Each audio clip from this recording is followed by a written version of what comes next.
Você sabia que a Bíblia que conhecemos hoje poderia ter sido muito, mas muito diferente? Imagine só.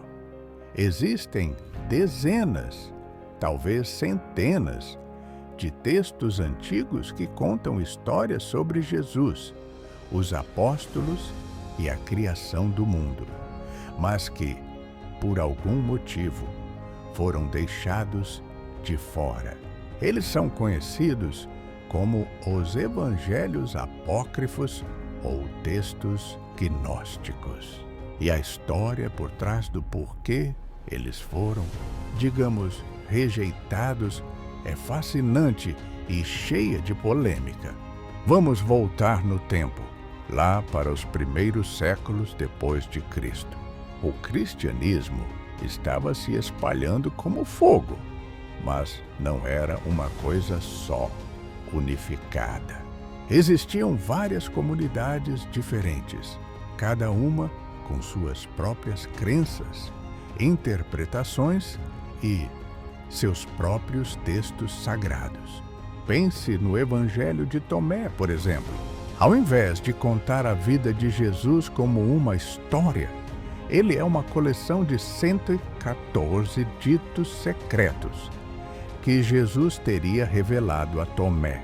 Algumas frases são parecidas com as que conhecemos, mas outras são super enigmáticas, como: quando vocês fizerem do 2, 1, então entrarão no reino. É um texto que foca muito mais no autoconhecimento, na busca por uma centelha divina dentro de cada um de nós. Ou então, o Evangelho de Maria Madalena. É um dos poucos textos antigos com o nome de uma mulher.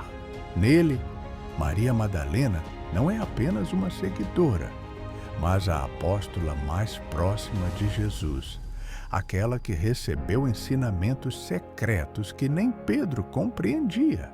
O texto mostra uma tensão clara entre ela e os outros apóstolos, que não aceitavam receber ensinamentos de uma mulher. Imagina o impacto que isso teria tido na história da igreja. E não para por aí. Temos o proto-evangelho de Tiago, que conta a história da infância de Maria, mãe de Jesus, e detalha o nascimento virginal de uma forma bem mais gráfica. Tem o evangelho de Judas, descoberto só recentemente, que pinta Judas não como um traidor, mas como alguém que estava cumprindo um papel cósmico a pedido do próprio Jesus. Uma reviravolta de explodir a cabeça, né?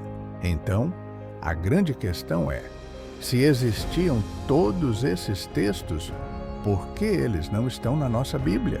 A resposta está no poder e na necessidade de unificação. Por volta do século IV, o Império Romano adotou o cristianismo como religião oficial. E um império precisa de ordem, de uma única verdade. Foi nesse contexto que líderes da igreja, como bispos e teólogos, se reuniram em concílios para decidir o que era correto e o que era heresia. Eles estabeleceram critérios para escolher os livros. Precisavam ter sido escritos por um apóstolo ou alguém muito próximo a eles. Tinham que ser amplamente aceitos e lidos nas principais igrejas. E, o mais importante, sua teologia tinha que estar alinhada com a doutrina que estava se tornando a oficial, a ortodoxa. Muitos desses textos que eu mencionei foram considerados gnósticos. O gnosticismo era uma corrente de pensamento que acreditava que a salvação vinha através de um conhecimento secreto, gnose, e não apenas pela fé. Eles viam o mundo material como uma prisão criada por um Deus inferior, e Jesus como um mensageiro que veio nos despertar para a nossa verdadeira natureza divina. Essa visão batia de frente com a ideia de um único Deus criador de tudo, com a ressurreição física de Jesus e com a estrutura de poder da igreja que estava se formando. Para os líderes da época, esses textos eram confusos, perigosos e ameaçavam a verdadeira fé. Então, eles não foram apenas deixados de fora, eles foram ativamente combatidos. Cópias foram queimadas, e quem os lia era considerado herege.